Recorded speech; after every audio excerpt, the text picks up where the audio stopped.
কর, খুব খিদে পেয়েছে। তাতে করে কি খাওয়া যায়? তুমি কি খাবে ডিম পাউরুটি? হ্যাঁ। তাহলে করোনা হুড়োহুড়ি হবে যে তাড়াতাড়ি, 5 মিনিটে ডিম পাউরুটি।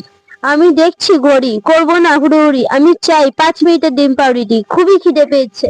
ডিম পাউরুটি করতে গেলে কিন্তু অবশ্যই ডিম আর পাউরুটির মেলবন্ধন তো লাগবেই। সাথে লাগবে কুচি করা পেঁয়াজ, সামান্য ধনেপাতা কুচি, সামান্য লঙ্কা কুচি, সামান্য তেল ও স্বাদমতো নুন।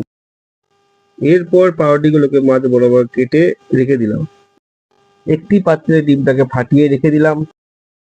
এরপর ডিমের মধ্যে স্বাদ মতো নুন, পেঁয়াজ কুচি, লঙ্কা কুচি, ধনেপাতা কুচি সবকিছু দিয়ে ভালো করে ফাটিয়ে রেখে দিলাম।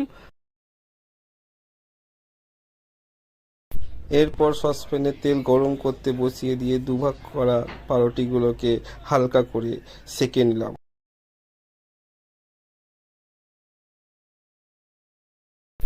এরপর পাত্রের মধ্যে ফাটিয়ে রাখা ডিমটা সসপ্যানের মধ্যে ঢেলে দিলাম। এরপর পাউরুটিগুলোকে আস্তে আস্তে ডিমের ওপর বসিয়ে দিলাম।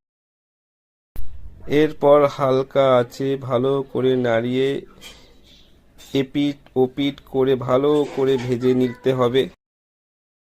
ব্যাস রেডি আমাদের ডিম পাউরুটি। বউ বউ দেখো তো 5 মিনিট হলো কিনা। বন্ধুরা, ভিডিও ভালো লাগলে লাইক, সাবস্ক্রাইব, কমেন্ট করতে ভুলবেন না যেন। যা দারুণ হয়েছে, ইয়াম্মি, ওয়াও, পুরো চুমু চুমু চুমু।